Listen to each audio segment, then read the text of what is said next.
Hey, welcome to Science Vlog number 2. Now, I am sorry that there has been a delay from the usual, or from the planned weekly schedule, because I have been ill with a chest infection over the holidays. So I thought I would theme this vlog around sort of medical matters and infection. So I brought along a little stomach ache bug. Here's a Shigella species, which are related to E. coli. They live in the guts of humans and apes, and they cause stomach ache and dysentery and other delightful things like that. So as you can see, I'm in a different room. This one is the Science Communication Lab, so a lot of my vlogs will probably come from here. This is the space for people who are on my course. It's kind of like a cross between our common room and a workspace. So we do workshops in here, and we do lectures and other just general teaching stuff, really. So I've recorded a little tour, which we'll have now. So this is the SciComm Lab. I'll give you a quick tour by spinning. But yeah, here we are. Let me just give you a more clear view of things. These are TVs that we have around the walls, clocks with different time zones, lines. These are our Macs. They don't work yet because these little plug things don't have power, but someday soon they will. PCs over there on the far bench. We have these little laptop tables. A phone. Oh, it's plugged in.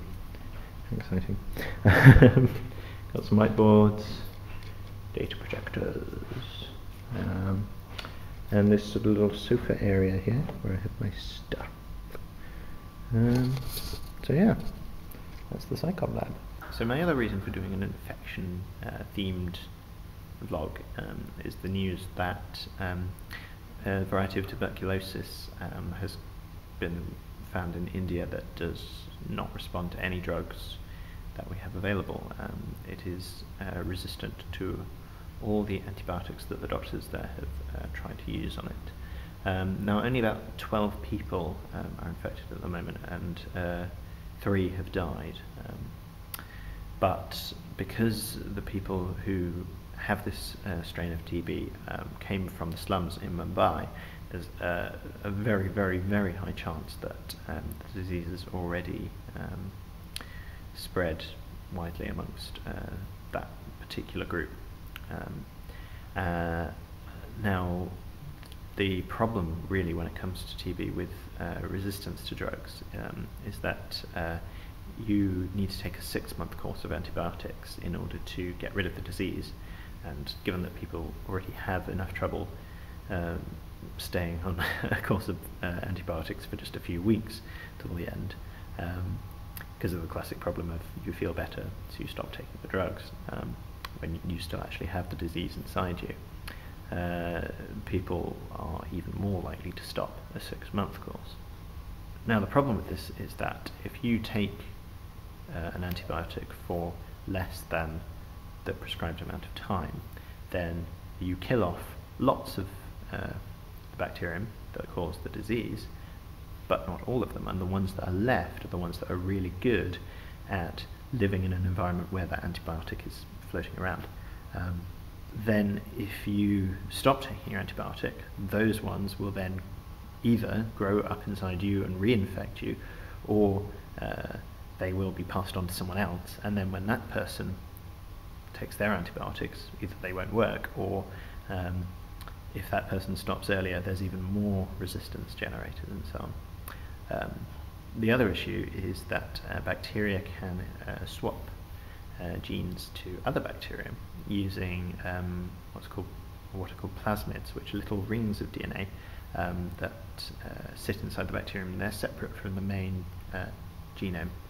And so they can be transferred. So what this means is that even if you are ill with a completely different disease, from tuberculosis and you don't take your full course of antibiotics, if the then drug-resistant bacteria that were in your system get into contact with tuberculosis ones, they can transfer the resistance to that drug to the tuberculosis or whatever other disease that might be far more lethal than the one that you had and weren't too bothered about stopping your antibiotics early for.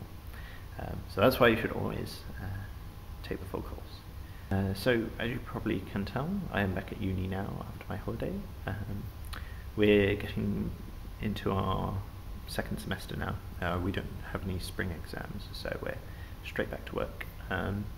This week I've been having some meetings about my dissertation, and I will be talking on the blog about progress on that. But for now, because the idea might get changed around before I pitch it to the course organisers, I will keep stum about that. And in case you were a bit all depressed about how tuberculosis that's resistant to all of our drugs is going to sweep the globe and kill us all, which it won't, even if it were to have a pandemic, not everyone would die. Isn't that lovely?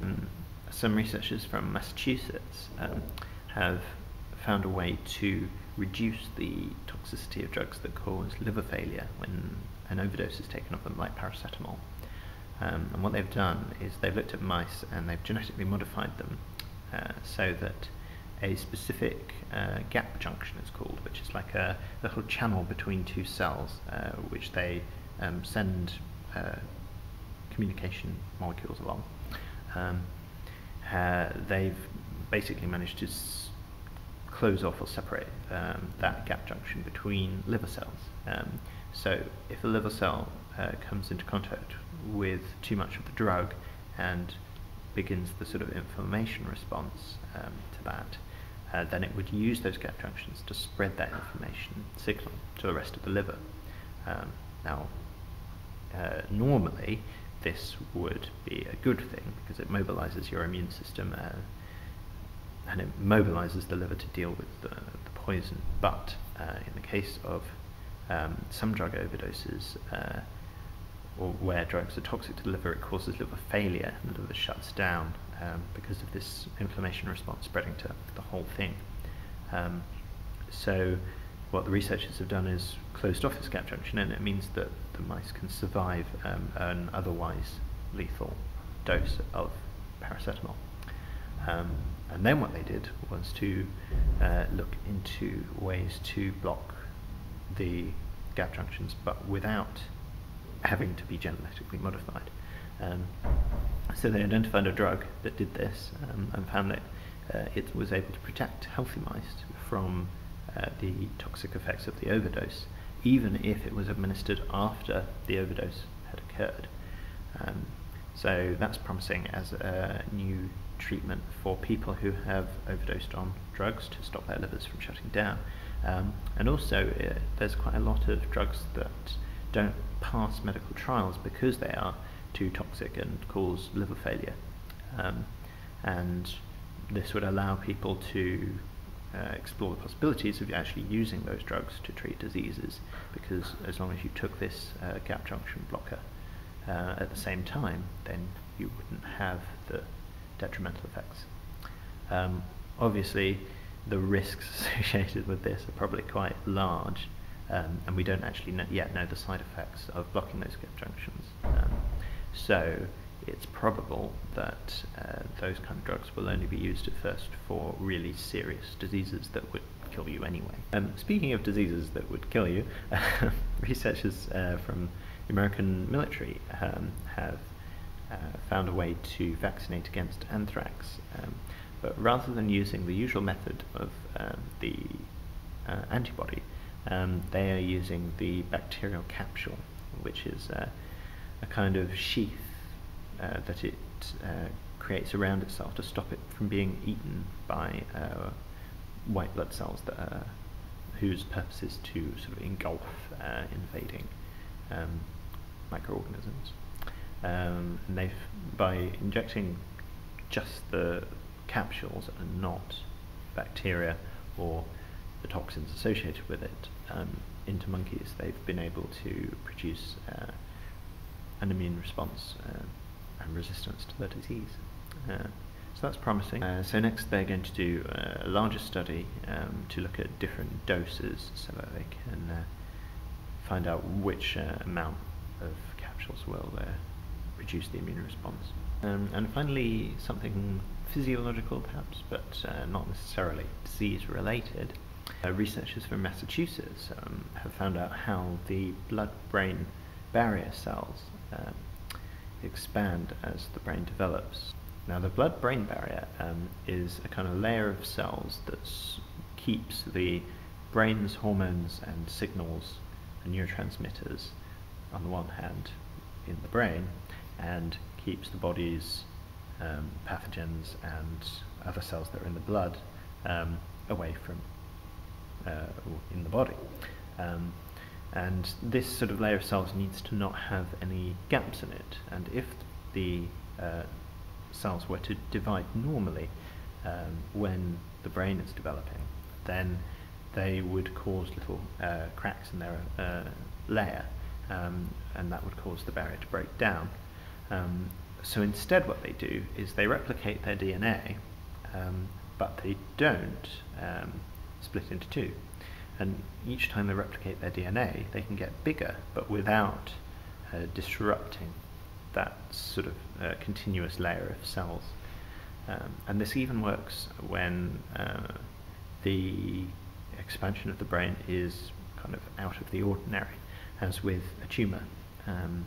And the speed at which the DNA replicates, and so the cells enlarge, gets quicker if a tumour is forming. The researchers are hypothesizing that this process, called polyploidization, is probably responsible for other barriers maintaining their integrity, like in the womb when the fetus is expanding and needs to be kept separated from the various fluids that surround it.